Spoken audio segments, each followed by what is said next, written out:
আজ স্কুলের শেষ দিন, কাল থেকে রমজানের ছুটি। এখন ক্লাস চলছে।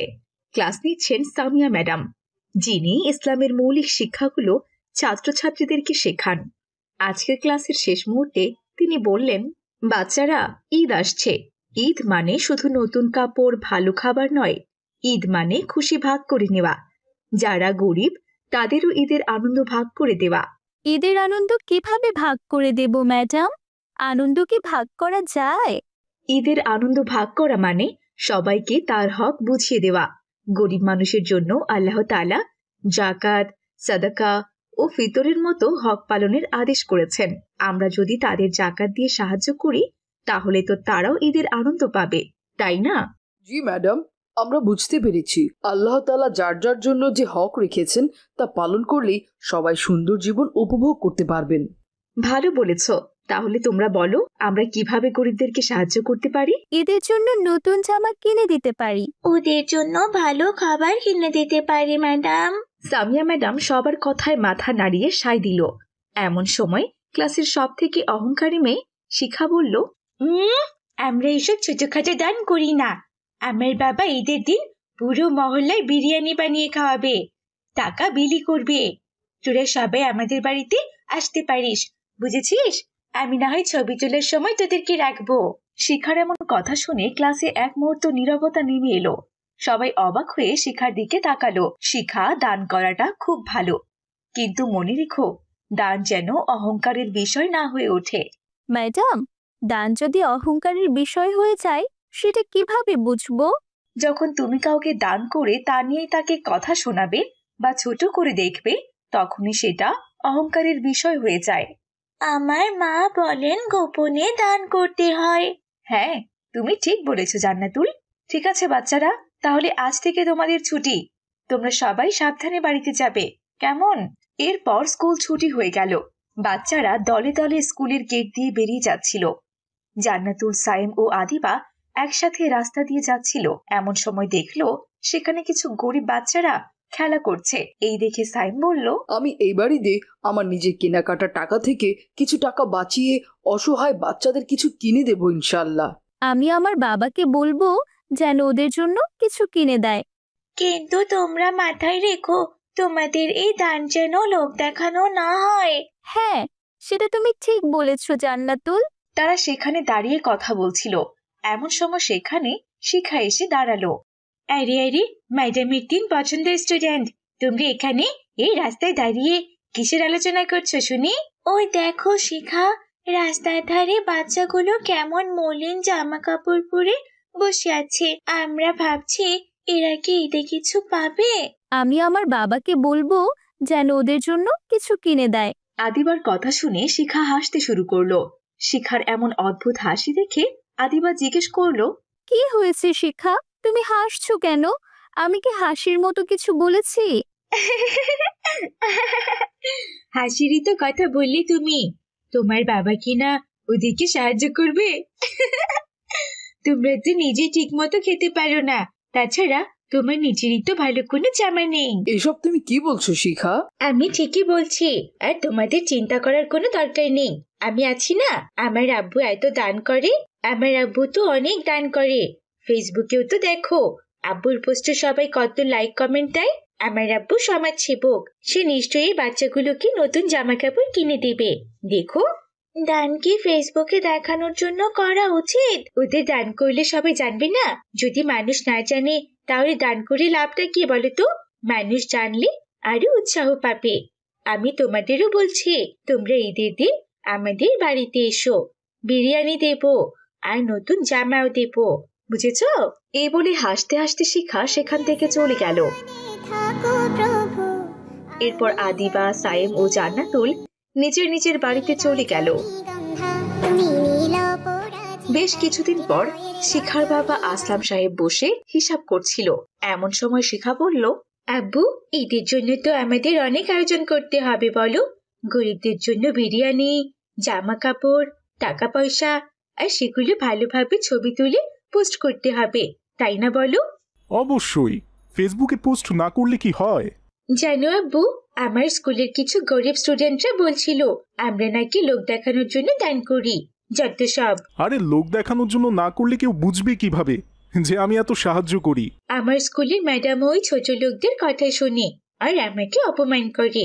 আব্বু, তুমি আমাকে অন্য স্কুলে ভর্তি করিয়ে দেবে তো? ঠিক আছে মা, আমি তোমাকে সব থেকে বড় স্কুলে ভর্তি করে দিব। আসলাম সাহেব তার টাকা পয়সার কারণে অহংকারী হয়ে উঠেছিল। সে বুঝতে পারে না তার মেয়েও তার মতো হয়ে যাচ্ছে।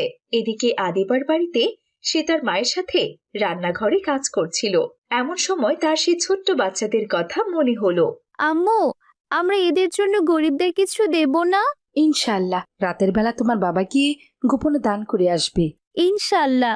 কিন্তু আম্মু, গোপনে কেন? শিখার বাবা আসলাম চাচা তো কত আয়োজন করে দান করে। ওইটা তো লোক দেখানো দান করা মা, কিন্তু আমাদের ইসলাম শেখায় গোপনে দান করাই উত্তম।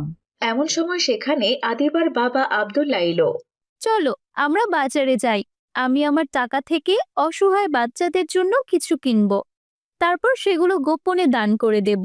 মাশাআল্লাহ, ঠিক আছে, চলো আমরা তাহলে আজকের মতো বাজারের দিকে যাই। এরপর আদিবা তার বাবার সাথে বাজারে গেল। এদিকে শিখাও তার বাবার সঙ্গে বাজার করতে এসেছে।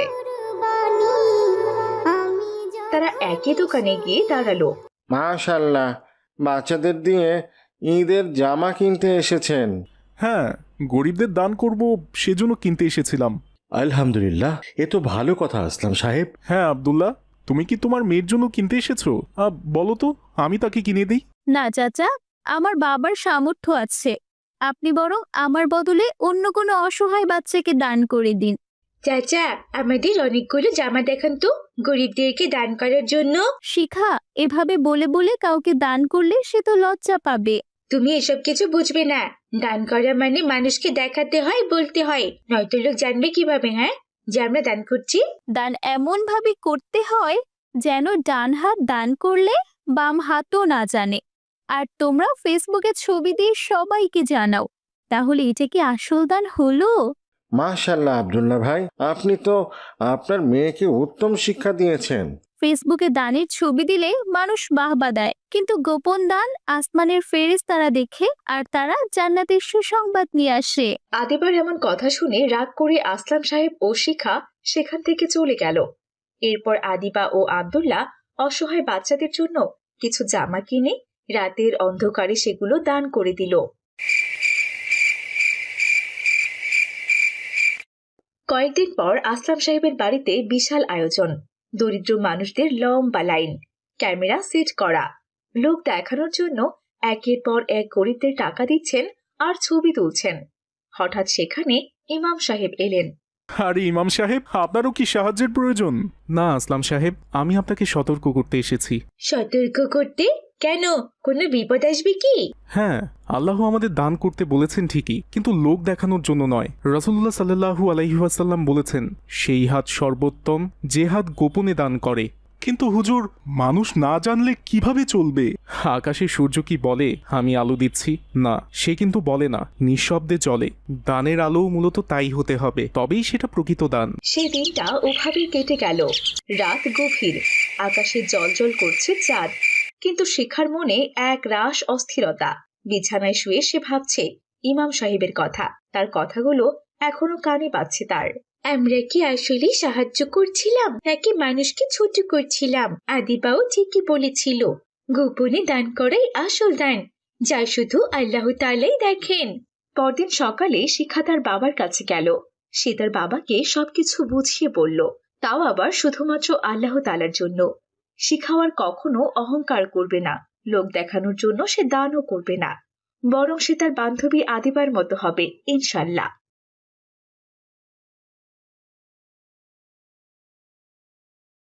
রহমান শিকদার মহল্লার একজন বড় ব্যবসায়ী, কিন্তু সে ছিল কিছুটা অহংকারী এবং হারাম উপার্জনকারী। এখন রমজান মাস, সে তার দোকানে বসে কিছু একটা হিসেব করছে।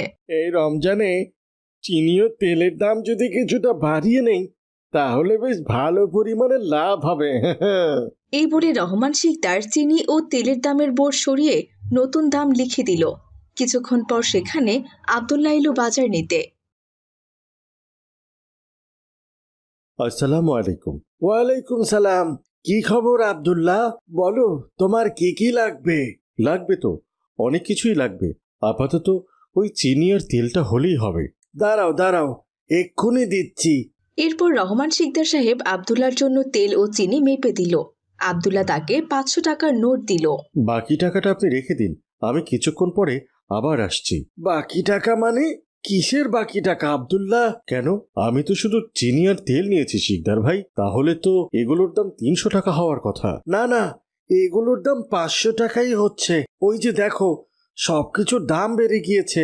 এটা কি ঠিক হচ্ছে শিকদার ভাই? কালকেও তো সব জিনিসের দাম কম ছিল, আজকে একদিনের মধ্যে আপনি তার দাম বাড়িয়ে দিলেন। সে চিন্তা তোমার করতে হবে না। কিনলে কেন, না কিনলে এখান থেকে চলে যাও। এই শুনে আবদুল্লাহ সেখান থেকে চলে গেল। মহল্লার একমাত্র দোকান ছিল রহমান শিকদারের, তাই সে নিজের ইচ্ছে মতো দাম বাড়িয়ে মহল্লাবাসীদের ভোগান্তিতে ফেলত। সে ছিল খুবই চতুর এবং লোক দেখানো ইবাদতকারী। রমজান মাস চলছে, এই উপলক্ষে যদি লাভ না করি তাহলে কি হয়? আর তাছাড়া সামনের সপ্তাহে মহল্লাবাসীর জন্য ইফতারের আয়োজন করতে হবে, সেজন্য তো কিছু দাম বাড়াতেই হবে। এরপর রহমান শিকদার ইফতার আয়োজন করার পরিকল্পনা করল। লোকজন দেখিয়ে নিজেকে বড় করার চেষ্টা সে সবসময়ই করে। একদিন বিকেলে সে দোকানের সামনে দাঁড়িয়েছিল। এমন সময় সেখান দিয়ে রুহান নামের এক ছেলে যাচ্ছিল। আসসালামু আলাইকুম চাচা, ভালো আছেন? ওয়ালাইকুম সালাম। কোথায় যাচ্ছ বাবা? এই তো চাচা, বন্ধুর বাড়িতে যাচ্ছি, আজ সে ইফতারের আয়োজন করেছে। মাশাআল্লাহ, আমিও ভাবছি মহল্লার সবাইকে নিয়ে একটা ইফতারের আয়োজন করব। মাশাল্লাহ চাচা, এটা তো খুব ভালো কথা বললেন। তবে টাকা পয়সার ব্যাপারে চিন্তা করবেন না, ইনশাল্লাহ আমরা সবাই সাহায্য করব। না না না, টাকা পয়সা কোনো ব্যাপারই নয়, আমি নিজেই পুরো ব্যবস্থা করব।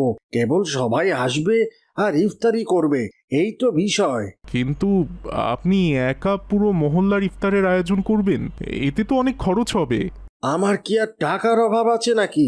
দোকান থেকে সে টাকা 1 সপ্তাহের মধ্যেই উঠে যাবে। কিন্তু চাচা, শুনলাম আপনি দোকানের জিনিসের দাম বাড়িয়েছেন। হ্যাঁ, এত বড় আয়োজন করব, তাহলে তো দামটা একটু বাড়াতেই হবে। কিন্তু চাচা, এটা তো উচিত নয়। এর থেকে যদি আপনি সবাইকে বলতেন, তাহলে সবাই আপনাকে সাহায্য করতো ইনশাল্লাহ। তুমি ছোট মানুষ, ওসব বুঝবে না।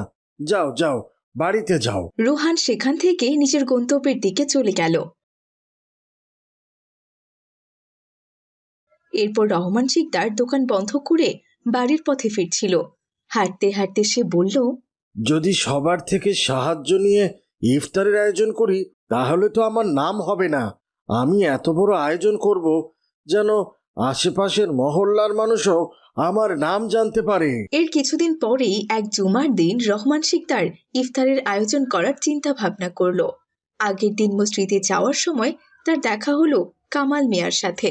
আরে কামাল মিয়া যে, কোথায় যাচ্ছ? এই তো শিকদার সাহেব, মসজিদে যাচ্ছি। হ্যাঁ চলো, আমিও যাব। আজ একটা বিশেষ ঘোষণা করাবো।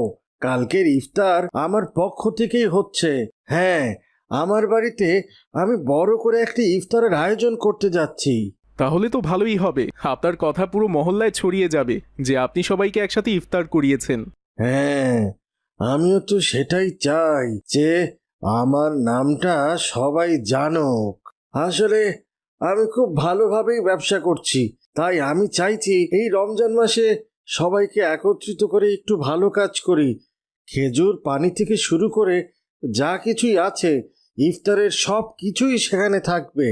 মহান আল্লাহ তাআলা আপনার ব্যবসায় বরকত দান করুক। এরপর তারা মসজিদে পৌঁছে গেল। নামাজ শেষে রহমান শিকদার পুরো মসজিদে ইফতারের ঘোষণা দিয়ে দিলেন। এরপর মহল্লার সব মানুষের কাছে খবরটা পৌঁছে গেল।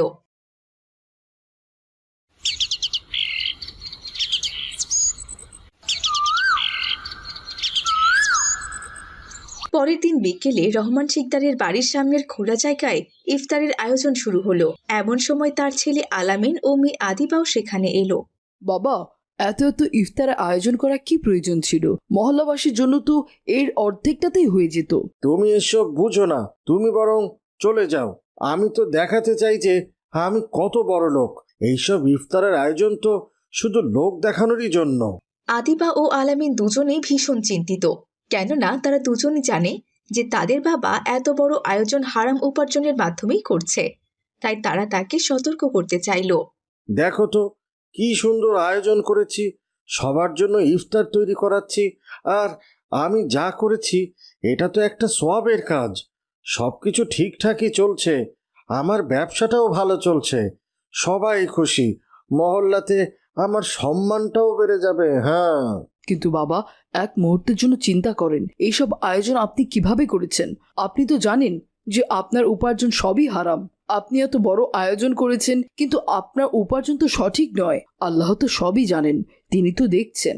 ওসব কোনো বিষয় নয়, আমি তো সেই টাকা ভালোভাবেই কাজে লাগাচ্ছি, আর এখন তো সবাই আমাকে বাহবা দিচ্ছে, আল্লাহর পথে খাওয়ানো হচ্ছে, এটাই তো বড় কথা। বাবা, আপনি এখন যা করছেন এটা তো সঠিক নয়। আপনি জানেন না হারাম উপার্জন আল্লাহর কাছে গ্রহণযোগ্য নয়। তোমরা একটু বেশি ভেবেচিন্তে কথা বলো, সবাই তো খুশি, সবার প্রশংসাও পাচ্ছি, আর আল্লাহ তো জানেন আমার উদ্দেশ্যটা কি। আমি তো খালি ইফতারি দিতে চাইছি, এটা তো ভালো কাজ। হারাম টাকা দিয়ে আপনি যদি সৎ কাজ করেন তবে সেটা তো ধোঁকাবাজি হয়। একদিন তো আল্লাহ আমাদের কাছে সবকিছুরই হিসাব নেবেন। তাহলে তুমি কি বলতে চাও, আমি যা করছি সেটা ভুল? হ্যাঁ বাবা, আপনার টাকা যদি হারাম উপার্জন থেকে আসে, তবে আপনি যত বড় আয়োজনই করুন না কেন, সেটা আল্লাহর কাছে গৃহীত হবে না।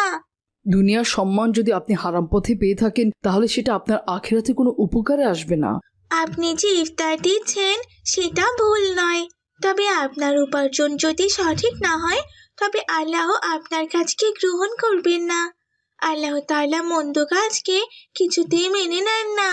রহমান শিকদার তার ছেলে মেয়েদের কথায় কোনো কর্ণপাতই করল না।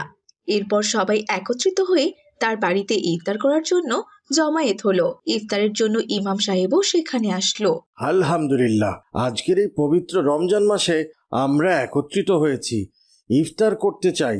আমি আপনাদের সবার জন্য ইফতারের আয়োজন করেছি, আপনারা আমার জন্য একটু দোয়া করবেন।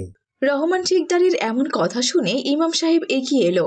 এরপর সবার উদ্দেশ্যে বলল, আলহামদুলিল্লাহ, রোজাদারকে ইফতারি করানো ভালো কাজ, কিন্তু আজ আমি একটা গুরুত্বপূর্ণ বিষয় নিয়ে কথা বলবো। কি গুরুত্বপূর্ণ কথা ইমাম সাহেব? আমরা অনেকেই মনে করি মানুষের সাহায্য ও লোক দেখানো কাজ করলেই আমরা সম্মানিত হব, কিন্তু মনে রাখবে সম্মান দেয়ার মালিক আল্লাহ তাআলা নিজেই, তিনি সবকিছুই দেখেন।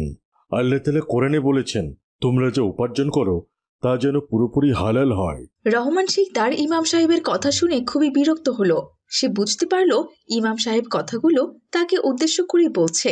এই দেখে সে বলল, আমি তো আল্লাহর পথেই টাকা খরচ করেছি ইমাম সাহেব। শিকদার সাহেব, আপনি যদি পুরো পৃথিবীকেও দান করে দিন তবুও আল্লাহর কাছে এটি গ্রহণযোগ্য হবে না।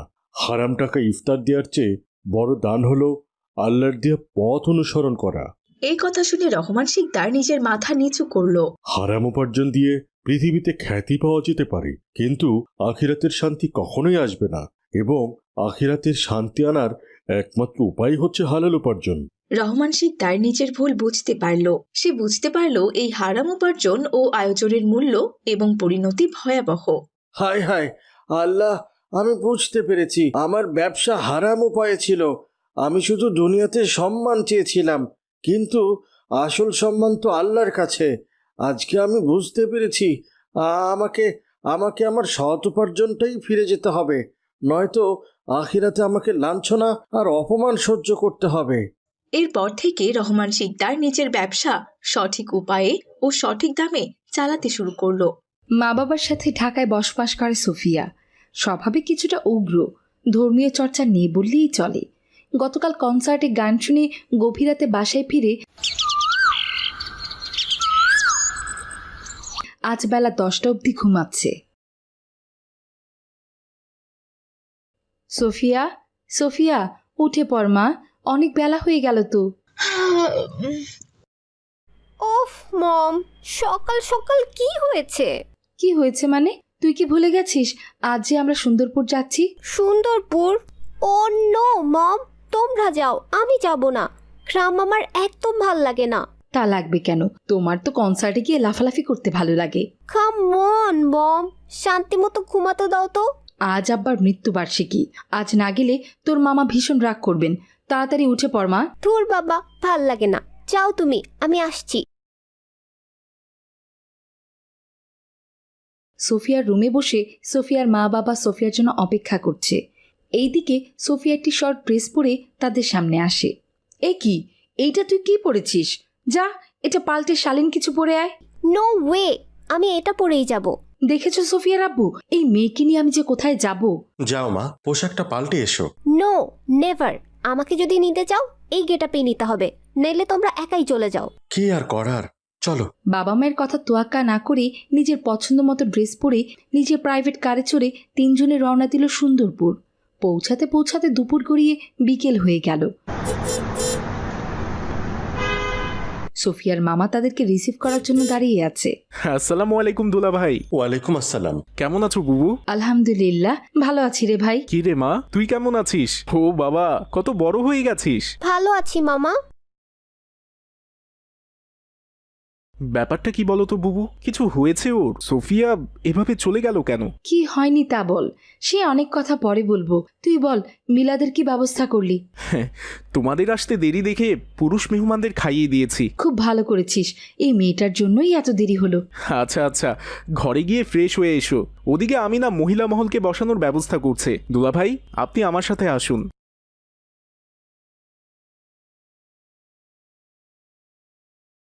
আসসালামু আলাইকুম বুবু। ওয়ালাইকুম আসসালাম।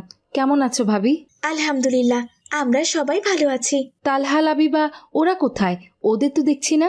ছেলেটা আমার বড্ড লাজুক, আছে কোথাও লুকিয়ে। আর লাবিবা মাদ্রাসায়, তার ছাত্রছাত্রীদের পরীক্ষা চলছে, তাই আজ ছুটিও পায়নি, চলে আসবে একটু পরেই। আমি খুবই দুঃখিত ফুপি, আপনারা নিশ্চয়ই অনেকক্ষণ ধরে অপেক্ষা করছেন। না রে মা, আমরাও কেবল এলাম। যাক, আলহামদুলিল্লাহ, খুব বেশি দেরি করিনি। সোফিয়া কোথায়? তাকে তো দেখছি না। তাকে আমি তোমার ঘরে দিয়ে এসেছি মা। মেয়েটার বোধহয় অস্বস্তি হচ্ছে। আরে কিচ্ছু হয়নি, সব ঢং করছে। কেন ফুপি, কি হয়েছে? রুমে গেলেই বুঝতে পারবি। আল্লাহর দরবারে কত কান্নাকাটি করে মাতৃত্বের স্বাদ পেয়েছি, কিন্তু সেই সন্তানকে আমি সঠিক পথে বড় করতে পারিনি রে মা। কিন্তু কেন পারলে না বুবু? দুলা ভাই, আপনি অন্তত কিছু বলুন। আমি আর কি বলবো, সারাদিনে মেয়েটাকে কখনোই বা কাছে পাই। তোমার বুবু ঘরে বসেও তোমাকে সুশিক্ষা দিতে পারেনি, একটা উগ্র মেয়ের মতো তোমাকে তৈরি করেছে। দোষটা আসলে কার? সবই আমাদের নসিবের দোষ। নসিব তো বটেই, কিন্তু তোমাদেরও দোষ ছিল। শহুরে বানাবে বলে মেয়েটাকে নিয়ে তোমরা কখনো গ্রামেও আসোনি। কি করে আসবো? তোর দুলাভাইকে বললেই তো ব্যস্ততা দেখাতো। এখন আর কি, নিজেদের ভুলের সাজা গুনবে? অহংকার করতে নেই। তবুও বলছি, আমি বিদেশে থাকি, তবুও দেখো আমেনা একা কি সুন্দরভাবে আমাদের সন্তানদের মানুষ করেছে। হ্যাঁ রে ভাই, মাশাআল্লাহ, আমাদের লাবিবার চালচলন আচার আচরণ দেখলে চোখটা জুড়িয়ে যায়। জাজাকাল্লাহু খাইরান। বুবু শোনো, ও লাবিবার সাথে কিছুদিন ওঠা বসা করুক। আমার বিশ্বাস যাওয়ার সময় তুমি অন্য একটা সোফিয়াকে নিয়ে যাবে ইনশাআল্লাহ। তাই যেন হয় আল্লাহ। এইদিকে সোফিয়া লাবিবার রুমে শুয়ে শুয়ে মোবাইলে গান শুনছে। লাবিবা আর তালহা রুমে প্রবেশ করে। হ্যালো লাবিবা আপু। কারোর সাথে দেখা হলে সালাম দিতে হয়, তা জানো না বোকা মেয়ে? সালাম দিলে কি হবে? যে আগে সালাম দিবে সে নিশ্চয়ই নিরহংকারী। ওকে ওকে, আসসালামু আলাইকুম আপু। ওয়ালাইকুম আসসালাম। অনেক বছর পরে দেখলাম তোমায়, কত বড় হয়ে গেছো তুমি। হ্যাঁ আপু, শুধু হাতে পায়ে লম্বা হয়েছে, পোশাক আর বড় হয়নি। তালহা, হচ্ছেটা কি? তুমি তো জানো মজার ছলে হলেও কাউকে নিয়ে ঠাট্টা করতে নেই। মায়েরা আমার, চলে এসো, তোমাদের খাবার পরিবেশন করা হবে। সোফিয়া নানার মৃত্যুবার্ষিকী দোয়া শেষে পার্টিতে বসে কয়েকজন মহিলা খাবার খাচ্ছে। এসো সোফিয়া, এখানে বসো। আজ আমরা সবাই মেঝেতে বসে খাবো। কি, মেঝেতে বসে খেতে হবে? No way. কেন? আমরা সবাই বসতে পেরেছি, তোর কি সমস্যা? এই ফকির মিসকিনদের সাথে আমি বসবো না।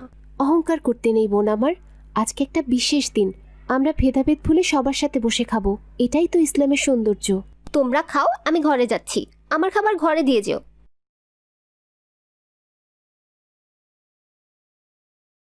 খাবার শেষ করে লাবিবার মা লাবিবাকে বলে, লাবিবা শোনো মা, আমাদের পাশের বাসার হালিমা চাচিকে তো আমি দাওয়াত করেছিলাম, উনি অসুস্থ, তাই আসতে পারেননি। একটু কষ্ট করে ওনাকে একটু ভাত আর মাংস দিয়ে আসো।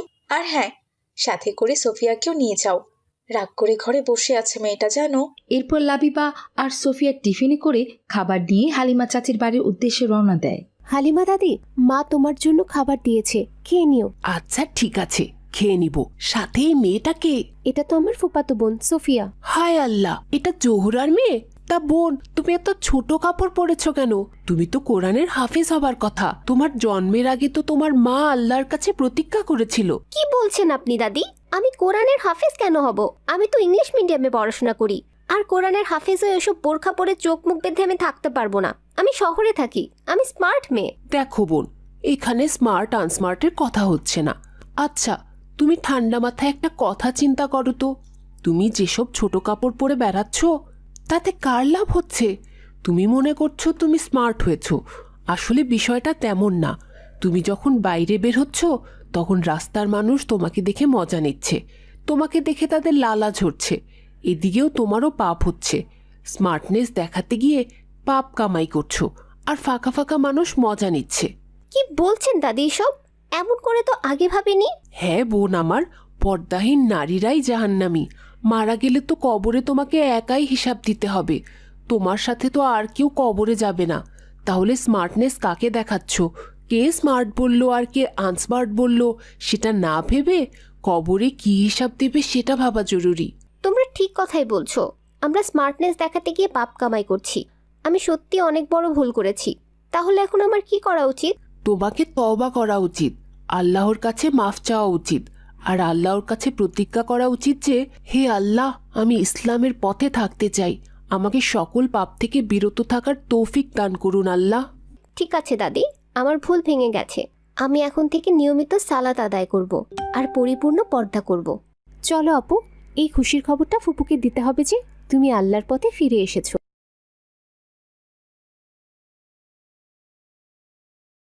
Percentage of sales method. Calculation. Estimated bad debts equals net credit sales multiply estimated percentage of uncollectibles. For example, if your net credit sales are $10,000 and you estimate 2% of sales will be uncollectible, the amount of estimated bad debt expense is $200. The journal entry is bad debt expense debit, allowance for doubtful accounts credit. ভারতের গুজরাটে হিন্দুদের পাশাপাশি বসবাস করত মুসলিমরাও, কিন্তু হিন্দুরা জনসংখ্যায় বেশি হওয়ায় সবসময় মুসলমানদের উপর অত্যাচার করত। এমনকি সে দেশের প্রধানমন্ত্রীরাও মুসলিমদের পছন্দ করতেন না, কারণ তিনি মনে করতেন মুসলিমরা হিন্দুদের শত্রু, তাই তিনি মুসলিমদের সবসময় অপছন্দ করতেন। তারই ধারাবাহিকতায় সবসময় মুসলিমদের উপর অত্যাচার করা হতো। শুধু যে মুসলিম পরিবারের বড় সদস্যদের এর ভুক্তভোগী হতে হতো এমনটা নয়, ছোটদেরও মুসলিম হওয়ার শাস্তি ভোগ করতে হতো। এমনই একদিনের কথা। এই রাহুল, এই দেখ, আজকে আমি স্কুলে কিনে এসেছি। ওমা, কাঁচা আম! দে দে, আমাকেও দে। কদিন পরে তো আম পেকে যাবে, তখন তো আর কাঁচা আম খেতে পারবো না। ওই দেখ, জান্নাতুলও আসছে। এই জান্নাতুল, এই দেখ, পূজা ওদের গাছের কাঁচা আম নিয়ে এসেছে। আয় আয়, আমরা একসাথে বসে আম খাই। তুই আবার ওকে ডাকতে গেলি কেন রে? ও হচ্ছে মুসলিম পরিবারের মেয়ে, ও কি আর হিন্দুদের জিনিস খাবে? সেদিন একটু পাঁঠার মাংস দিয়েছিলাম, তাই খাইনি। আবার ও নাকি আমাদের কাছে আম খাবে। তুই কি পাগল হয়ে গেছিস নাকি পূজা? ওরা কি আর বলি দেওয়া পাঁঠার মাংস খায় নাকি? ওরা তো মুসলমান, ওরা সবসময় জবাই করা পশু পাখির মাংস খায়। বলি দেওয়া পাঁঠার মাংস হওয়ায় তাই হয়তো খায়নি, কিন্তু গাছের আম তো সবাই খেতে পারে। গাছ তো আর হিন্দু মুসলিম হয় না, সবই উপরওয়ালার সৃষ্টি। আমি যখন বলেছি আমি ওকে দেব না, তখন দেবই না। তুই ওর হয়ে এত ওকালতি কেন করছিস শুনি? এমন ভাব দেখাচ্ছিস যেন আমগুলো তুই নিজে নিয়ে এসেছিস। দে আমার আম দে, তোকেও আর আম খেতে দেব না আমি। তুই যা, ওদের সাথে মিলে আল্লাহ আল্লাহ কর। পূজার এমন কথা শুনে রাহুল আর কোনো কথা বলে না। এদিকে কিছুক্ষণের মধ্যেই যথারীতি অর্পিতা ম্যাডাম চলে আসে। শোনো বাচ্চারা, সবাই সবার হোমওয়ার্কের খাতাগুলো জমা দাও। ম্যাডাম, সবাই তো খাতা জমা দিয়েছি, শুধু জান্নাতুলই দেয়নি। কেন রে বাবা, খাতা জমা দিসনি কেন তুই? আসলে ম্যাডাম, এশার নামাজ পড়ার সময় খুব ঘুম পাচ্ছিল, তাই নামাজ শেষ করার পর আমি ঘুমিয়ে পড়েছিলাম। কাল থেকে হোমওয়ার্ক করে নিয়ে আসবো ম্যাডাম, ইনশাল্লাহ। গরুর মাংস খেয়ে খেয়ে শরীরে চর্বি জমেছে তাই না? তোর চর্বি আমি গলাচ্ছি, দাঁড়া, হাত দে দেখি।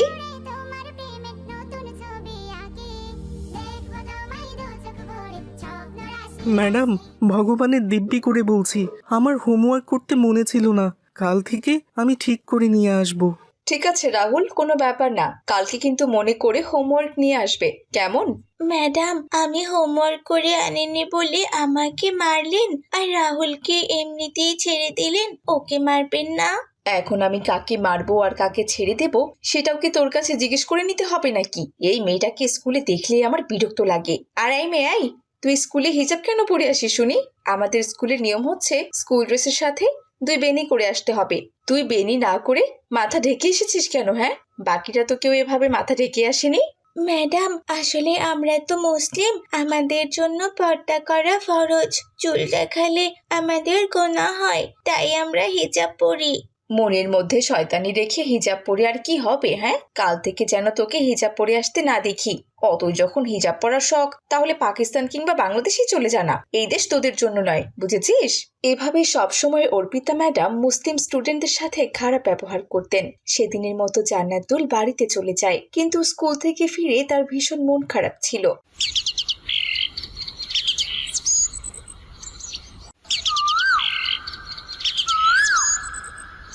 পরের দিন জান্নাতুল স্কুলে যায়।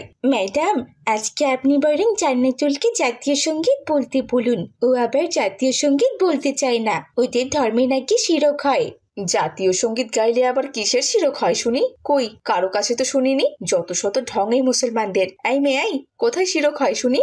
ম্যাডাম, জাতীয় সঙ্গীতে যখন বলা হয় ভারত ভাগ্য বিধাতা, তখন আল্লাহর সাথে শিরক করা হয়। আমরা তো মুসলমান, তাই আমরা ভাগ্য বিধাতা বলতে আল্লাহ তাআলাকেই বুঝি ম্যাডাম। আপনারা যেমন ডাক্তাররা জীবন বাঁচালে তাদেরকে ভগবান বলেন, আমরা কখনোই তাদের আল্লাহ বলি না, কারণ জীবন আল্লাহ তাআলারই দান, আর সুস্থ রাখার মালিক আল্লাহ, ডাক্তার নয়। যাই হোক ম্যাডাম, আমি জাতীয় সঙ্গীত পারি, কিন্তু বলতে চাই না। তাছাড়া আমি আমার দেশকে খুবই ভালোবাসি। তোদের ধর্মে দেখছি সব কিছুতেই শুধু বাড়াবাড়ি আর বাড়াবাড়ি। একটু দেশকে ভালোবেসে জাতীয় সঙ্গীত গাইবে, তাতেও নাকি আবার শিরক হয়। এসব কিছুই আমি শুনতে চাই না। সামনে এসে জাতীয় সঙ্গীত বলে শোনা। যদি না বলতে পারিস তাহলে ক্লাসের বাইরে কান ধরে দাঁড় করিয়ে রাখবো। জনগণ মন অধিনায়ক জয় হে, भारत भाग्य विधाता।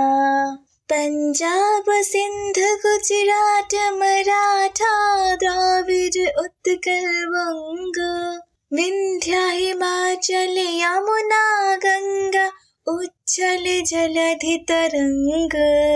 तब शुभ नामे जागे, तब शुभाशिष मागे, गाहे तब जय गाथा।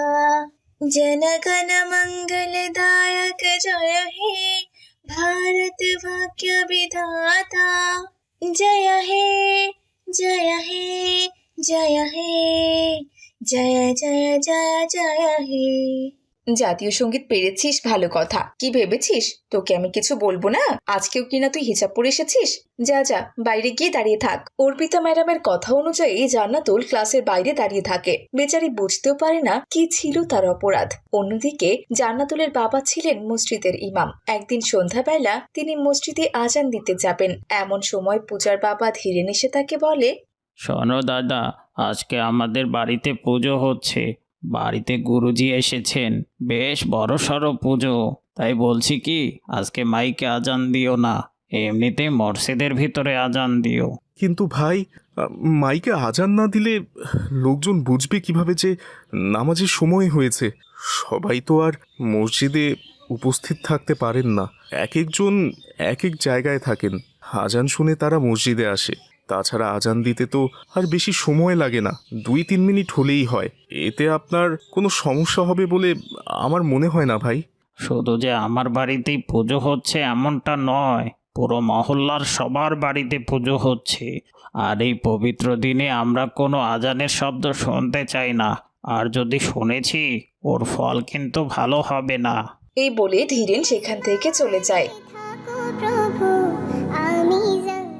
আব্দুল্লাহ কোনো কথা না বলে মসজিদে আজান দিতে থাকেন।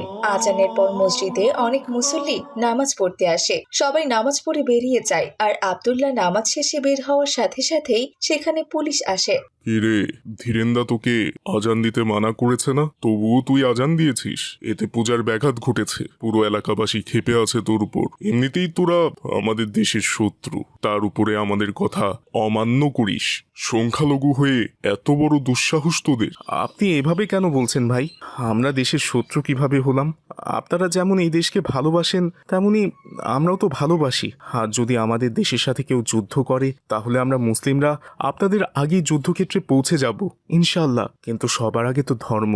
আমি আমার ধর্মকে কিছুতেই অমান্য করতে পারি না। তাছাড়া আমরা যদি আপনাদের ধর্মীয় ব্যাপারে কিছু না বলি, তাহলে আপনাদেরও উচিত আমাদের ধর্মীয় ব্যাপারে কথা না বলা।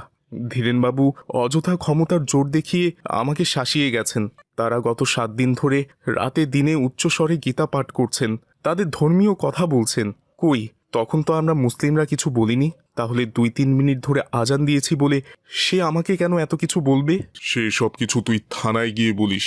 ধীরেনবাবু যেহেতু তোকে বলেছে অ্যারেস্ট করতে, তাই তোকে থানায় যেতেই হবে। চল আমার সাথে। এই সময় অনেক মুসল্লি এসে সেখানে ভিড় জমায়। তখন পুলিশ সবার উদ্দেশ্যে বলে, শোনো সবাই, যতদিন এই পাড়ায় পূজা হবে ততদিন মসজিদে আজান বন্ধ থাকবে। তোমরা মসজিদে নামাজ পড়বে, ভালো কথা, কিন্তু আজান দেওয়া যাবে না। আমি যেন পুজোর মধ্যে কোনো উচ্চ শব্দ না শুনতে পাই, এই বলে দিলাম। এভাবে পুলিশ সবাইকে ধমকিয়ে আব্দুল্লাহকে থানায় নিয়ে যায়। আব্দুল্লাহ বুঝতে পারে না কি ছিল তার অপরাধ। আমার হাতে যা টাকা আছে, সব টাকা দিয়ে আমি আমার স্বামীকে ছাড়িয়ে নিয়ে আসবো ইনশাআল্লাহ। তারপর এখান থেকে অনেক দূরে চলে যাব। এভাবে আর কত অত্যাচার সহ্য করব আমরা মুসলিমরা? আমাদের তো কোনো দোষ নেই, শুধুমাত্র মুসলমান হওয়াটাই কি আমাদের অপরাধ? আমার মেয়েকে প্রতিনিয়ত স্কুলে অত্যাচারিত হতে হয়। আজান দেওয়ার অপরাধে আমার স্বামীকে জেল খাটতে হচ্ছে। এ কেমন দেশে আছি আমরা?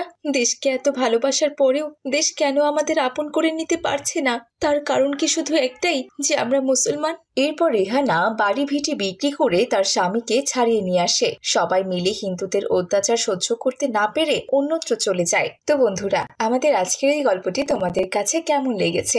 ভালো লেগে থাকলে অবশ্যই একটি লাইক করে দেবে। আর তোমরা কে কোথা থেকে দেখছো তা অবশ্যই কমেন্টে জানিয়ে দেবে।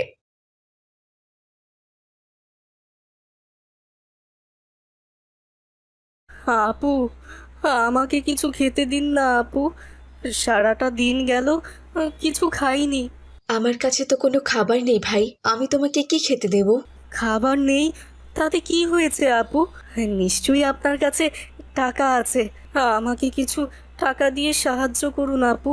আমি খাবার কিনে খাবো আর আপনার জন্য অনেক দোয়া করব।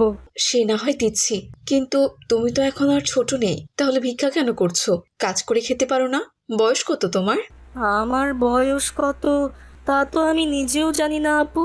যখন সব কিছু বুঝতে শিখেছি তখন থেকে দেখি একটা দাদু এভাবে মানুষের কাছ থেকে চেয়ে চেয়ে খাবার খেত। বেশ কিছুদিন হলো দাদু মারা গেছে। এখন সে আমার সাথে নেই, কিন্তু আমার তো পেট চালাতে হবে, তাই আমি চলে আসছি ভিক্ষা করতে। যাদের হাত পা আছে তাদের ভিক্ষা করাটা মানায় না। তোমাকে পরিশ্রম করতে হবে ভাই। তোমাকে দেখে মনে হচ্ছে তোমার বয়স 12 থেকে 13 বছর হবে। আজকে আমি তোমাকে টাকা দিয়ে দিচ্ছি, কাল থেকে যেন তোমাকে আমি ভিক্ষা করতে না দেখি, বুঝেছো? আমি কালকেও এই রাস্তা দিয়েই কলেজে যাব, তখন যদি তোমাকে ভিক্ষা করতে দেখি তাহলে তোমার খবর আছে, এই বলে দিলাম। নাও ধরো। এরপর শিমু ইমরানকে 50 টাকা দেয়, আর ইমরান দোকানে বসে ভাত খায়। রাতের বেলা শুয়ে শুয়ে ইমরান ভাবতে থাকে, আপু হয়তো ঠিক বলেছে, এইভাবে অন্যের কাছে আর কতদিন চেয়ে চেয়ে খাবো? আমাকে কিছু একটা করতে হবে। হে আল্লাহ, আপনি আমাকে সাহায্য করুন যেন আমি নিজের পায়ে দাঁড়াতে পারি। তবে আমি তো কোনো কাজ পারি না, আর পড়াশোনাও তো করিনি, তাহলে আমাকে কে কাজ দেবে? এসব চিন্তা করতে করতে ইমরান ঘুমিয়ে পড়ে।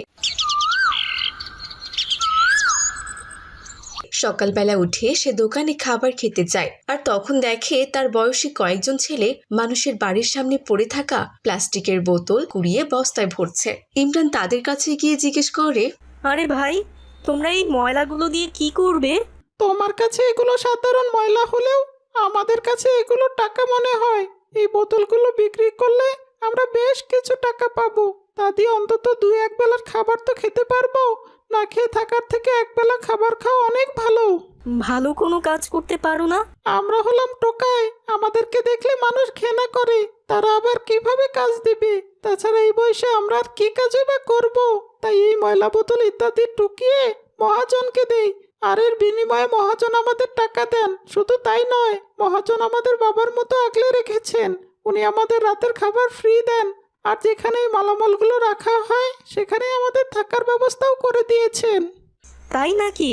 এ তো খুব ভালো কথা। আমি তো রোজ রোজ রাস্তায় ঘুমাই, আর যেদিন বৃষ্টি পড়ে সেদিন দোকানে গিয়ে আশ্রয় নেই।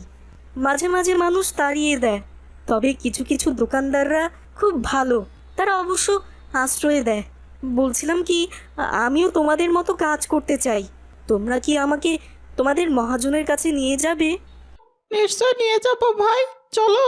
এরপর সবুজ ইমরানকে নিয়ে যায় মহাজনের কাছে। মহাজন অনেক ভালো এবং দয়ালু লোক ছিলেন। তিনি সবসময় বিশ্বাস করতেন তিনি কাউকে সাহায্য করলে আল্লাহ তাআলাও তাকে সাহায্য করবেন। তিনি সবুজের কাছে ইমরানের দুঃখের কথা শুনে ইমরানকে কাজে নিয়ে নেয়। ঠিক আছে ইমরান, আজ থেকে তুমি আমার দোকানে কাজ করবে। আজকের দিনটা তুমি বিশ্রাম করো, কাল থেকে কাজ শুরু করো। ঠিক আছে মহাজন। পরের দিন থেকে ইমরান বস্তা কাঁধে নিয়ে অন্য ছেলেদের মতো ভাঙাচোরা জিনিসপত্র কুড়াতে লাগলো। এভাবেই দিন চলছিল। একদিন ইমরান দেখলো একটা মহিলা বাড়ির পাশে ডাস্টবিনে ময়লা ফেলছে। নিশ্চয়ই ওই ডাস্টবিনে কিছু পাবো। বইটা দেখতে কত সুন্দর। আরে, আমি তো এগুলো ছোটবেলায় পড়েছিলাম। সরেওতে অজগর, সরেয়াতে আম, রস্যইতে ইঁদুর, দীর্ঘইতে ঈগল, রস্যৌতে উট, দীর্ঘাউতে উষা। ও, তারপর তো আর মনে নেই। সেই যে একবার ব্রাক স্কুলে এগুলো পড়েছিলাম, তারপর তো আর স্কুলেই যাওয়া হয়নি। মাঝে মাঝে ইচ্ছা হয় পড়াশোনা করতে। লেখাপড়া না করলে তো সারা জীবন এভাবেই টোকাইয়ের কাজ করে খেতে হবে, কেউ আমাকে সম্মান দেবে না। আর পড়াশোনা করলে একদিন আমি ভালো চাকরি করতে পারবো, আর আমাকে এগুলো করতে হবে না। মহাজন, বলছিলাম কি, আমি না স্কুলে পড়তে চাই। ভাঙাচোরা জিনিসপত্র টোকাতে গিয়ে দেখি আমার মতো অনেক ছেলেমেয়েরা স্কুলে পড়ছে। তাদের হাতে কি সুন্দর বই খাতা, আর আমার হাতে ময়লা ভর্তি বস্তা। এসব দেখে আমার খুব কষ্ট হয়। আমি চাই কাজের পাশাপাশি লেখাপড়া করতে। এ তো খুব ভালো কথা রে। আমার স্ত্রী তোকে অনেক পছন্দ করে, আর বলেছে তুই খুব সৎ, আর তোর নাকি অনেক মেধা আছে। তুই যদি লেখাপড়া করিস তাহলে একদিন অনেক ভালো কিছু করতে পারবি। যার মাঝে সততা আছে সে অবশ্যই ভালো কিছু করতে পারবে ইনশাল্লাহ। এক কাজ কর বাবা, কালকে তুই সকালবেলা স্কুলে যাবি আর বিকেলবেলা থেকে কাজ করবি। মহাজনের কথা শুনে ইমরান ভীষণ খুশি হয়। সেদিন মহাজন ইমরানকে স্কুলে ভর্তি করিয়ে দেয়, আর ইমরানও সবার মতো স্কুলে যেতে থাকে। একদিন তারা সবাই ঘুরতে বের হলো। মহাজন, দেখুন কি সুন্দর একটা রেস্টুরেন্ট। চলুন আজকে আমরা সবাই ওখানে খেতে যাই। কিন্তু ওখানে খেতে তো অনেক টাকা লাগবে রে বাবা। আমি যে ছোটোখাটো ব্যবসা করি, আমাদের তো আর অত টাকা পয়সা নেই রে বাবা। চল আমরা বরং সামনের হোটেলটাতে গিয়ে কিছু খেয়ে আসি। ধুর মহাজন, আপনি যে কি বলেন না, হোটেলে কি আর ওসব খাবার পাওয়া যাবে? তাছাড়া একটা দিনেরই তো ব্যাপার, আমরা তো প্রতিদিন রেস্টুরেন্টে খেতে আসবো না। চলুন না মহাজন। ঠিক আছে, তুই যখন এত করে বলছিস তাহলে চল যাই। এরপর তারা সবাই মিলে রেস্টুরেন্টের ভেতরে যায়, আর তখনই তাদেরকে দেখে রেস্টুরেন্টের মালিক ভীষণ রেগে যায়। এখানে কি চাই আপনাদের? আসলে আমরা এখানে খাবার খেতে এসেছি। আপনাদের কি কি খাবারের আইটেম আছে একটু দেখান। তোদের দেখে তো মনে হচ্ছে জীবনে কখনোই রেস্টুরেন্টে খাসনি। খাবারের আইটেম কি এখন তোকে সাথে নিয়ে করে দেখাতে হবে নাকি? এসব রেস্টুরেন্টে মেনু কার্ড দেখে অর্ডার করতে হয়। আমাদের এখানকার খাবারের কিন্তু অনেক দাম। তোদের সবগুলো শরীরে তো পুরনো সেরা জামা কাপড় দেখছি। তোরা আমার রেস্টুরেন্টে বসলে তো বড় বড় ভিআইপি কাস্টমার আসবেই না। তোদেরকে এখানে খেতে হবে না। যা যা, বাইরে কোথাও গিয়ে খাবার খা। দেখুন, আমরা তো টাকা দিয়েই খাবার খাবো, আপনি অযথাই আমাদের সাথে খারাপ ব্যবহার করছেন। তোদের টাকার কোনো দরকার নেই আমার এখানে বড় বড় পুলিশ অফিসার, এসপি, কালেক্টর এরা খেতে আসে। ওরা যদি এসে তোদেরকে এখানে দেখতে পায় তাহলে কি নেক্সট টাইমে ওরা আসবে এখানে? সবাই ভাববে আমার রেস্টুরেন্ট লো কোয়ালিটি হয়ে গেছে, তাই এরকম লোকজন এখানে আসে। এখন দয়া করে তোরা এখান থেকে বিদায় হ। লোকটির কথায় মহাজন বেশ কষ্ট পায় আর তারা সবাই সেখান থেকে বেরিয়ে যায়। সেদিনের ব্যাপারটা ইমরান কিছুতেই মেনে নিতে পারেনি। আমরা গরিব মানুষ বলে কি রেস্টুরেন্টে একটু খাবারও খেতে পারবো না? আমাদের কি কখনো ভালো ভালো খাবার খাওয়ার ইচ্ছা হতে পারে না? তাই বলে ওই লোকটি আমাদের সাথে এমন ব্যবহার করবে? এজন্যই হয়তো ওই বাগধারাটি সৃষ্টি হয়েছে। জোর যার মুল্লুক তার। যার টাকা আছে, ভালো পোশাক পরে, সবাই তাকে কত সম্মান করে। আমিও একদিন সেই সম্মানের অধিকারী হব ইনশাল্লাহ। পরের দিন থেকে ইমরান মনোযোগ দিয়ে লেখাপড়া করতে থাকে আর বিভিন্ন চাকরির জন্য পরীক্ষা দিতে থাকে। দেখতে দেখতে 2 বছর কেটে যায় আর ইমরান সেই এলাকার আইপিএস অফিসার হয়ে যায়। ইমরান আবারও মহাজনকে সাথে নিয়ে সেই রেস্টুরেন্টে যায়। আসসালামু আলাইকুম স্যার, শুনেছি আপনি আমাদের এলাকার নতুন আইপিএস অফিসার। আপনাকে আমাদের রেস্টুরেন্টে ওয়েলকাম। আপনার জন্য স্যার থাকছে 30% ডিসকাউন্ট। বসুন স্যার, বসুন। তুমি নোংরা জামা কাপড় পরে এখানে বসেছো কেন? আর এই যে আপনাকে দেখে তো মনে হচ্ছে আপনি এক্ষুনি ভিক্ষা করে এখানে এলেন। কি নোংরা জামা কাপড়! এই অবস্থায় আপনি স্যারের পেছনে পেছনে ঘুরছেন কেন? উনি আপনাদের কোনো সাহায্য দিবেন না। যান, রেস্টুরেন্ট থেকে চলে যান। আপনি হয়তো আমাদের চিনতে পারেননি, কোনো ব্যাপার না, আমি আপনাকে মনে করিয়ে দিচ্ছি। আজ থেকে 10 বছর আগে আমরা আপনার রেস্টুরেন্টে খাবার খেতে এসেছিলাম। সেদিন আমার পরনেও এরকম নোংরা পুরনো জামা কাপড় ছিল। আপনি আমাদের রেস্টুরেন্টে খেতে না দিয়ে বের করে দিয়েছিলেন। আর আজকে যখন আমি আইপিএস অফিসার হয়ে আপনার রেস্টুরেন্টে এসেছি তখন আপনি শুধু আমাকেই কাস্টমার ভাবছেন আর বাকি লোকদের ভিখারি ভাবছেন। অন্যের পোশাক আশাক দেখে তাকে কেন বিচার করেন আপনি? আপনাদের জন্যই সমাজে এত ভেদাভেদ তৈরি হয়। যাই হোক, এবার আপনি বলুন, আমরা কি এখানে খেতে পারবো নাকি অন্য রেস্টুরেন্টে গিয়ে খাবো? সরি স্যার, আমাকে আপনি ক্ষমা করে দিন। মানুষের মাঝে বৈষম্য সৃষ্টি করা আমার একদম উচিত হয়নি। আপনারা বসেন স্যার, আমি এক্ষুনি আপনাদের জন্য খাবারের ব্যবস্থা করছি। রেস্টুরেন্ট মালিকের এমন কথা শুনে মহাজন তো অবাক হয়ে যায়। আজ তোর জন্য আমার গর্ব হচ্ছে রে বাবা। তুই আজ এত বড় অফিসার না হলে হয়তো ওরা আমাদের এখানে প্রবেশই করতে দিত না, আবারও আগের মতো বের করে দিত। জীবনে বাঁচতে হলে বড়লোক আর ভিআইপি হওয়াটা যে এত জরুরি তা আমি আজ বুঝতে পেরেছি। আগে জানলে আমিও লেখাপড়া করতাম বাবা। আপনি দুঃখ পাবেন না মহাজন, আপনি আমাদের বাবার মতো। ছোট থেকে আমাকে, সবুজ ভাইকে, সুমন ভাইকে আপনি নিজের ছেলের মতো করে দেখেছেন। আজ আমরা বড় হয়ে আপনাকে ফেলে দিতে পারি বলুন? আপনি যতদিন বেঁচে থাকবেন আমরা আপনাকে বাবার মতো করে আগলে রাখবো ইনশাআল্লাহ। ইমরানের কথা শুনে মহাজন খুব খুশি হয়। তো বন্ধুরা, আমরা কখনোই কারো কাজ বা কাপড় দেখে তাকে বিচার করব না। কোনো কাজই ছোট নয়, আবার কোনো কাজই বড় নয়। সবার কাজই আমাদের জন্য গুরুত্বপূর্ণ এবং সম্মান পাওয়ার অধিকার সবারই আছে। তাই আমরা সকল পেশার মানুষকে সম্মান করব ইনশাআল্লাহ। এতে আল্লাহ তাআলাও খুশি হবেন। ইসলামপুর মহল্লায় রহিম মিয়া নামের এক লোক তার স্ত্রী আসিয়া ও একমাত্র সন্তানকে নিয়ে বাস করত। রহিম মিয়ার আর্থিক অবস্থা তেমন একটা ভালো ছিল না। তিনি একজন সাধারণ শ্রমিক হিসেবে কাজ করতেন আর আসিয়া বাড়িতে হাঁস মুরগি পালন করতেন। এভাবেই কোনো রকমে তাদের সংসার চলছিল। একদিন রহিম মিয়া বৃষ্টিতে ভিজে কাজের খোঁজে বেরিয়েছিল, কিন্তু দুর্ভাগ্যবশত কোনো কাজ পাচ্ছিল না।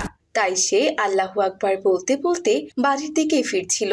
আল্লাহু আকবার, আল্লাহু আকবার, আল্লাহু আকবার। বাড়িতে ফিরে রহিম মিয়া দেখলো তার স্ত্রী আসিয়া বারান্দায় দাঁড়িয়ে আছে। আসসালামু আলাইকুম। কি ব্যাপার আসিয়া, তুমি বাইরে দাঁড়িয়ে আছো কেন? ওয়ালাইকুম আসসালাম। ঘরে যে কোনো বাজার নেই, এখনো রান্না হয়নি। মেয়েটা পড়তে বসেছে, এখন পর্যন্ত দুপুরের খাবারও তাকে দিতে পারিনি। কি করব তাই চিন্তা করছিলাম। আমি তো আমার দিক থেকে কম চেষ্টা করছি না, কি যে করি কিছুই বুঝে উঠতে পারছি না। যাই হোক, বিপদে মাথা ঠান্ডা করে সব কাজ করতে হবে, এত চিন্তা করো না। আমি এক কাজ করি, করিম ভাইয়ের দোকান থেকে কিছু চাল ডাল আর ডিম বাকি নিয়ে আসি। দয়া করে তুমি করিম ভাইয়ের দোকানে যেও না। আমি ওনার দোকানে সকালবেলা গিয়েছিলাম বাকি চাইতে। উনি বললেন ব্যবসার অবস্থা ভালো না, আর এখন বর্ষার সময় বেচা কেনাও তেমন হয় না, তাই কাউকে বাকিও দিতে পারবে না।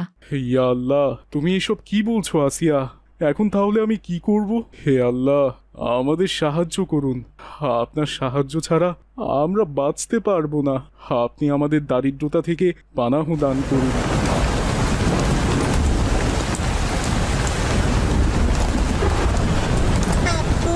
দারিদ্রতা থেকে পানা চাওয়ার দোয়া পড়ে আল্লাহ তাআলার কাছে সাহায্য চাইলে আমাদের সব অভাব দূর হয়ে যাবে। কিন্তু আমি তো দারিদ্রতা থেকে পানাহ চাওয়ার দোয়া জানি না মা। আমি জানি আব্বু, আমি আপনাকে শিখিয়ে দিচ্ছি। আল্লাহুম্মা ইন্নী আউযু বিকা মিনাল ফাকরি ওয়াল কিল্লাতি ওয়া জিল্লা। মাশাআল্লাহ, আমার মেয়ে তো অনেক কিছু জানে দেখছি। ঠিক আছে মা, এখন থেকে আমি এই দোয়া পড়ে আল্লাহ তাআলার কাছে দারিদ্রতা থেকে পানাহ চাইব। তুমি ঘর থেকে আমার ছাতাটা এনে দাও তো মা।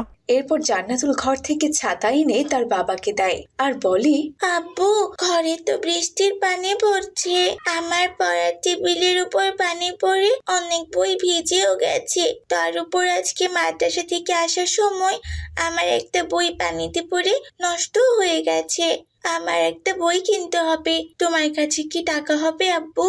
টাকা নিয়ে তুমি চিন্তা করো না মা, আমি কালকেই তোমাকে বই কিনে দিব ইনশাআল্লাহ। যাও মা, ঘরে গিয়ে পড়তে বসো। বাবার কথায় খুশি হয়ে জান্নাতুল ঘরে গিয়ে পড়তে বসে। তোমার কাছে তো কোনো টাকা নেই, তাহলে তুমি জান্নাতুলের বই কিভাবে কিনে দেবে? আর বাজারই বা করবে কিভাবে? চিন্তা করো না, আল্লাহ ভরসা। আমি ভাবছি আমার বন্ধু কামালের বাড়িতে যাব, ওর কাছ থেকে কিছু টাকা নিয়ে এই বন্যায় খাওয়া পড়ার ব্যবস্থা করব। এই মঙ্গার দিনগুলো কেটে গেলে আবার কাজ করে ওর টাকা ফেরত দিয়ে দেব। হ্যাঁ, সেটা করা যেতে পারে। এ কি, তুমি এখনো হাঁসগুলোকে ছেড়ে দাওনি? ছেড়ে দিয়ে কি করব? ওদের তো এখনো খাবার দিতে পারিনি। কি দেব? হাঁসগুলোকে খাবার দেওয়ার মতো কিছুই ঘরে নেই। তুমি এক কাজ করো, আজকে দুটো হাঁস আমাকে দাও, আমি হাঁসগুলো বাইরে ছেড়ে দিয়ে আসি। এখন তো বন্যার পানিতে চারপাশ তলিয়ে গেছে, হাঁসগুলোকে ছেড়ে দিলে ওরা নিজেরাই নিজেদের খাবার খুঁজে খেতে পারবে। রহিম মিয়ার এমন কথা শুনে আসিয়া হাঁস দুটোকে খাঁচা থেকে বের করে রহিম মিয়াকে দেয়। এরপর রহিম মিয়া ছাতা মাথায় করে হাঁসগুলো নিয়ে বাড়ি থেকে একটু দূরে ছেড়ে দিয়ে আসে। তারপর সে তার বন্ধুর বাড়িতে যায়।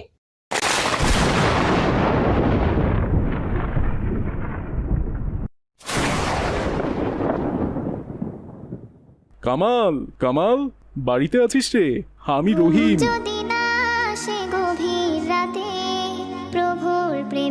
আরে কি রে রহিম, বৃষ্টিতে দাঁড়িয়ে কি করছিস ভাই? আয় ভেতরে আয়, কতদিন পর তুই আমাদের বাড়িতে এলি।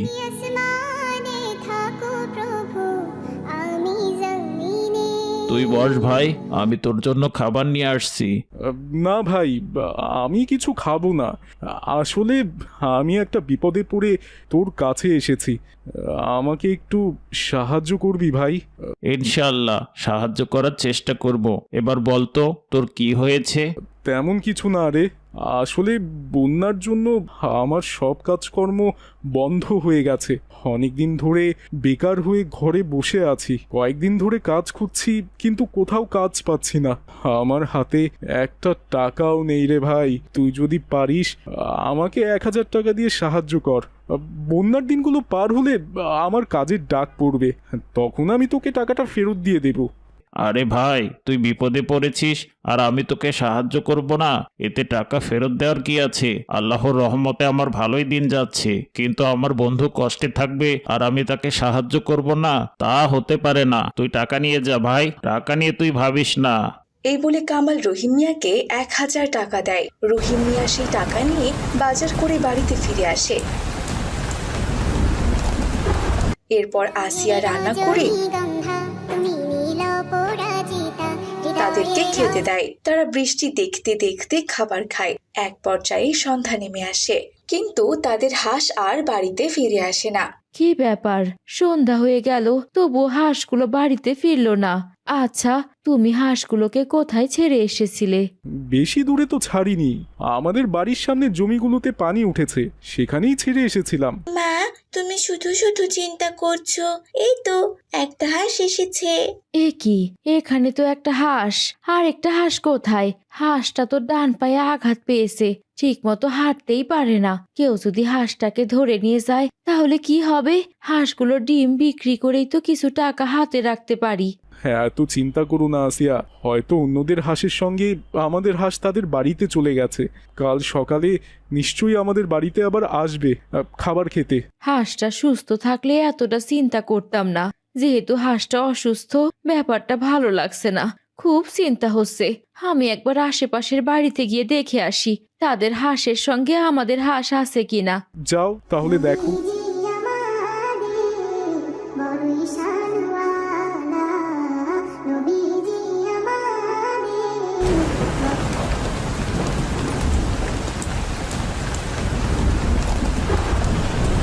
না, আমাদের হাঁস তো কারো বাড়িতে নেই। তাহলে হাঁসটা কোথায় গেল? এমনিতেই অভাবের সংসার, তার উপরে এত চিন্তা ভালো লাগছে না। তুমি এত চিন্তা করো না, আমি কাল হাঁসের খোঁজ করতে যাব ইনশাআল্লাহ। এদিকে আব্দুল্লাহ নামের এক লোক বাজার নিয়ে যাচ্ছিল। হাঁসটিকে দেখে তার ভীষণ মায়া হলো। সে হাঁসটিকে নিয়ে বাড়িতে ফিরে এলো। হাঁসটির ডান পায়ে ক্ষত দেখে আব্দুল্লাহ তার পায়ে ঔষধ লাগিয়ে দিল।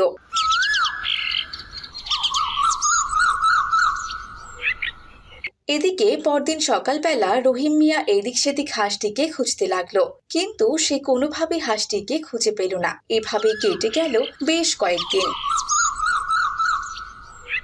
একদিন আব্দুল্লাহ হাঁসের মালিককে খুঁজে বের করার জন্য বেরিয়ে পড়লো। সে অনেকের কাছে জিজ্ঞেস করলো কারো কি কোনো হাঁস হারিয়েছে, কিন্তু সবাই বলল না, কারো হাসি হারায়নি। এক পর্যায়ে আব্দুল্লাহর দেখা হলো কালু চোরের সাথে। এই যে ভাই, আপনার কি কোনো হাঁস হারিয়েছে? নিশ্চয়ই কারোর হাঁস হারাইছে, আর এই লোকটা হাঁসের মালিক রে খুঁজতাছে। এই সুযোগে আমি বইলা দিই যে আমি হাঁসের মালিক। একটা হাঁস পাইলে মজা কইরা খাওন যাইব। এমনিতেই তো বৃষ্টির দিনে চুরি করতে পারি না, বিনা পয়সায় একটা হাঁস পাইলে তো মন্দ হয় না। হ ভাই, আমার একটা হাঁস হারাইছে, আপনি কি তারে দেখছেন? আমি অনেকদিন ধইরা হাঁসটারে খুঁজতাছি। জি ভাই, আমি একটা হাঁস কুড়িয়ে পেয়েছি, সেটা আপনার হতে পারে। দয়া করে বলুন আপনার হাঁসটা দেখতে কেমন ছিল? এই রে, এখন আমি কি কই? যাই হোক, কিছু একটা কই। আসলে ভাই, আমার হাঁসটা সাদা রঙের ছিল, হাঁসের ঠোঁট কমলা রঙের ছিল, আর হাঁসের দুইটা পাখার সাথে একটা মাথাও আছে। আপনি কি বলছেন ভাই?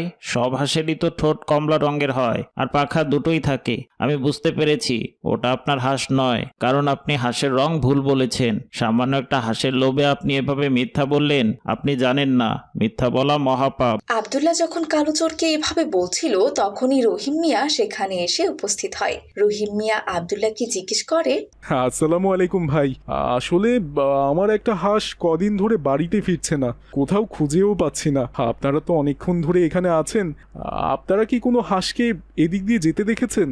ওয়ালাইকুম আসসালাম। আগে বলুন আপনার হারিয়ে যাওয়া হাঁসটি দেখতে কেমন? আমার হাঁসটি মোটা তাজা বাদামি রঙের। হাঁসটির ডান পায়ে ক্ষত আছে আর গলায় একটি কালো সুতো বাঁধা আছে।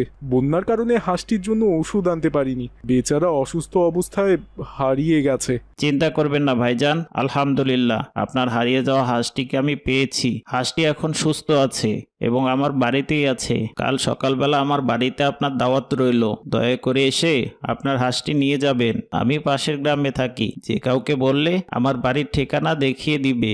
জাযাকাল্লাহু খাইরান।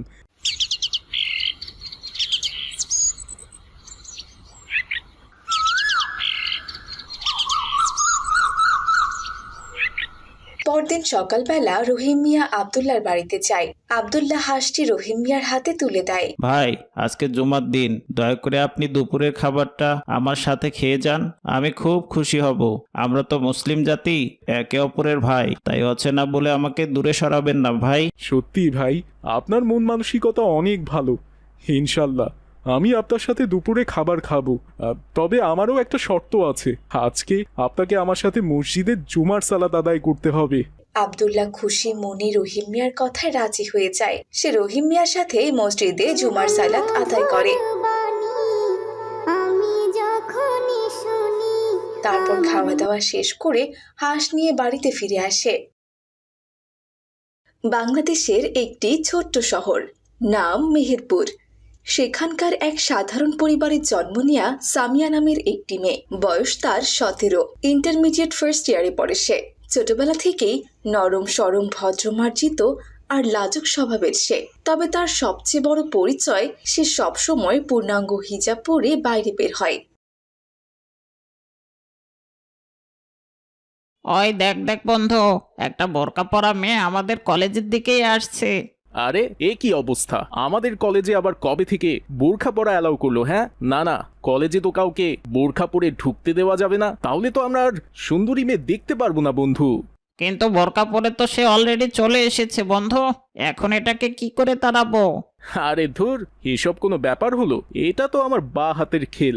ওকে এই কলেজ থেকে তাড়ানোর অনেক উপায় আছে, তুই শুধু দেখতে থাক। এই পথে যখনই আমি যাই, মাঝে মাঝে একটা মেয়ে দেখতে পাই, আলতারাঙা পায়ে আবার নূপুর পড়েছে, আলতারাঙা পায়ে আবার নূপুর পড়েছে, বোরখা পরা মেয়ে আমায় পাগল করেছে, একটা বোরখা পরা মেয়ে আমায় পাগল করেছে। ছেলে দুটোর এমন ব্যবহারে সামিয়া খুব বেশি বিব্রত বোধ করছিল। এই হিজাব বোরখা যেন তার জীবনে সবচেয়ে বড় পরীক্ষা হয়ে দাঁড়িয়েছে। এই বোরখাওয়ালি, শোন, এদিকে আয়।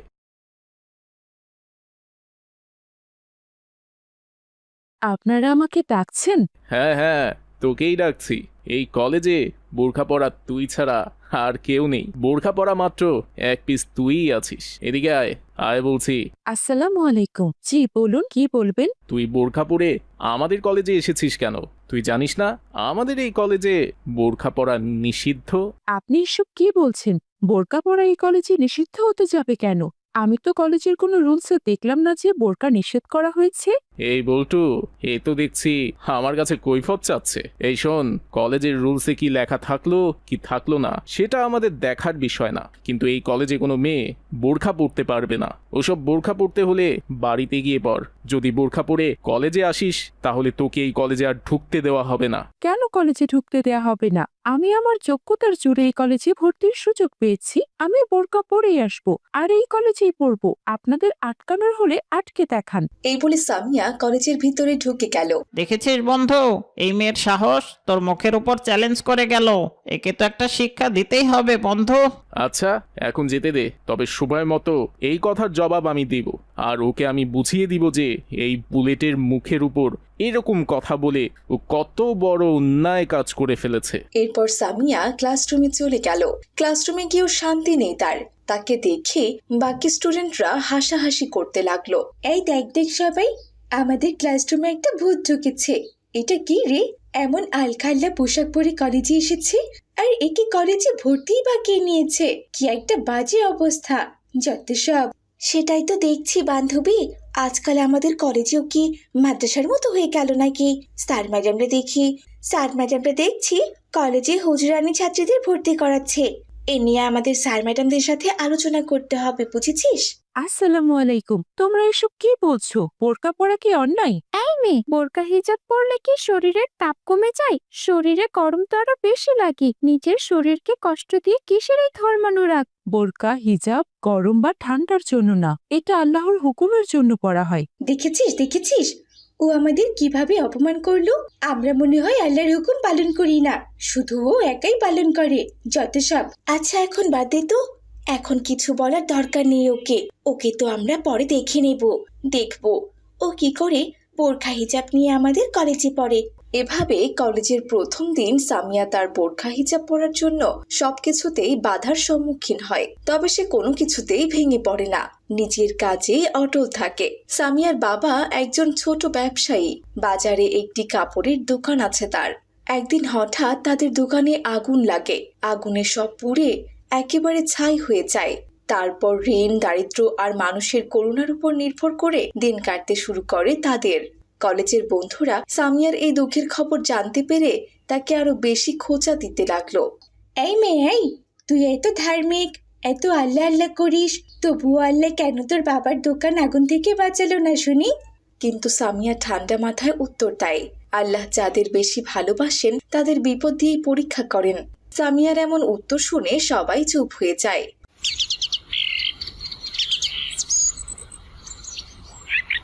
রাতে নামাজের পর সিজদায় পড়ে সে আল্লাহর কাছে কান্নাকাটি করতে থাকে। হে আল্লাহ, আমি আপনার পথে সব সময় অবিচল থাকবো। যে কোনো দুঃখে কষ্টে আমার ঈমান যেন ভেঙে না যায়। আমাকে ধৈর্য ধরার তৌফিক দান করুন আর আমাকে সাহায্য করুন, আমিন।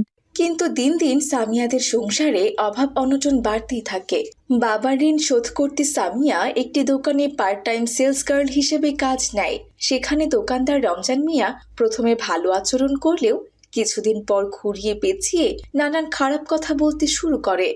শোনো সামিয়া, তুমি যদি হিজাব খুলে একটু স্মার্ট হয়ে কাজ করো তাহলে আমি তোমাকে ভালো বেতন দেব, এমনকি আমার শহরের শোরুমে চাকরি দেওয়ার ব্যবস্থা করব। তুমি কিন্তু অনেক সুন্দরী আছো। রমজান মিয়ার এমন কুপ্রস্তাবে সামিয়া ভয় পেয়ে সে চাকরি ছেড়ে দেয়। যদিও তাদের সংসারে তখন খুবই টানাপোড়েন চলছে, কিন্তু কিছুই করার নেই। এমন খারাপ লোকের চাকরি সে করবে না। এরই মধ্যে একদিন কলেজে সাংস্কৃতিক অনুষ্ঠানের আয়োজন হয়। সবাই সেদিন আধুনিক পোশাকে কলেজে আসে, শুধু সামিয়া বোরখা পরে আসে। মঞ্চে তার নাম ডাকা হলে কেউ কেউ তাকে দেখে হাসতে শুরু করে। ওই দেখ সবাই, বোরকাওয়ালি মঞ্চে উঠেছে। ওকে দেখে তো কালো কাকের মতো লাগছে। ও আবার কি পারফর্ম করবে? ওকে জলদি মঞ্চ থেকে নামিয়ে দাও, তা না হলে আমরাই কিন্তু এই অনুষ্ঠান বয়কট করে চলে যাব। সাথে সাথে একটা হট্টগোল শুরু হলো। তখনই মঞ্চের মাইকে সামিয়া বলে ওঠে, মানুষের পোশাক তার ইজ্জতের ঢাল। আমি আমার ঢাল ত্যাগ করব না, কারণ আমার ইজ্জত আমার ঈমানের সাথে জড়িত। সামিয়ার এমন কথা শুনে পুরো হল এক মুহূর্তের জন্য নিস্তব্ধ হয়ে যায়। তারপর সামিয়া এক সঙ্গীতটা শুনে সবাই বুঝতে পারে পর্দার মহত্ব। একদিন স্থানীয় এক নারী সংগঠন জানতে পারে যে সামিয়া পড়াশোনায় খুব ভালো এবং কঠিন পরিস্থিতিতেও হিজাব ও ইসলামী নীতিতে অটল থাকে। তারা সামিয়াকে একটি অনলাইন কোর্সের জন্য স্পন্সর করে। সামিয়া দিনরাত পরিশ্রম করে গ্রাফিক ডিজাইন শিখে ফেলে। ঘরে বসে সে বিদেশি ক্লায়েন্টদের কাজ শুরু করে। প্রথম মাসে সে আয় করে 25,000 টাকা। এতগুলো টাকা দেখে তার বাবার চোখে পানি চলে আসে। তুই আমার আসল সাহসী মেয়ে মা। মারে, তোর মতো এমন খাঁটি সোনা মেয়ে যেন সবার ঘরে ঘরে জন্ম নেয়। দোয়া করি মা, অনেক বড় হও, আমিন। এরপর 1 বছর কেটে যায়। এখন সামিয়া শুধু নিজের পরিবারকে স্বাবলম্বী করেনি, বরং সে এখন এলাকার গরিব মেয়েদের বিনামূল্যে অনলাইন স্কিল ট্রেনিং দিতে শুরু করেছে। যারা একসময় তাকে নিয়ে হাসাহাসি করত, তারাই এখন তাকে সম্মান দিয়ে কথা বলে। তুই ঠিক ছিলি সামিয়া, বোরখা হিজাব তোর কিছুই কমায়নি, বরং তোর মর্যাদা আরো বাড়িয়ে দিয়েছে বোন। ছোট্ট বন্ধুরা, এই গল্প আমাদের শেখায় যে জীবনে দুঃখ, কষ্ট, অপমান যাই আসুক না কেন, যদি একজন মুসলিম নারী তার ঈমানের উপর অটল থাকে, আল্লাহ তার জন্য এমন পথ খুলে দেন যা তার কল্পনারও বাইরে। বোরখা হিজাব কখনো মেয়েকে আটকে দেয় না, বরং তাকে আল্লাহর কাছে আরো প্রিয় করে তোলে। তো ছোট্ট বন্ধুরা, বোরখা হিজাব পরলে আমাদের সমাজে নানা বাধা আসবে, কিন্তু আমাদের থেমে থাকলে চলবে না। সেসব বাধা অতিক্রম করে আমাদের এগিয়ে যেতে হবে। তাহলে আমরা দুনিয়াতেও সম্মানিত হতে পারবো, আর আখিরাতেও। তোমরা কে কে এখন বোরখা হিজাব পরো তা কমেন্ট করে জানিয়ে। একটি ছোট্ট শহর, নাম মেহেরপুর। সেখানকার এক সাধারণ পরিবারে জন্ম নেয়া সামিয়া নামের একটি মেয়ে। বয়স তার 17। ইন্টারমিডিয়েট ফার্স্ট ইয়ারে পড়ে সে। ছোটবেলা থেকেই নরম সরম, ভদ্রমার্জিত আর লাজুক স্বভাবের সে। তবে তার সবচেয়ে বড় পরিচয়, সে সবসময় পূর্ণাঙ্গ হিজাব পরে বাইরে বের হয়। ওই দেখ দেখ বন্ধু, একটা বোরকা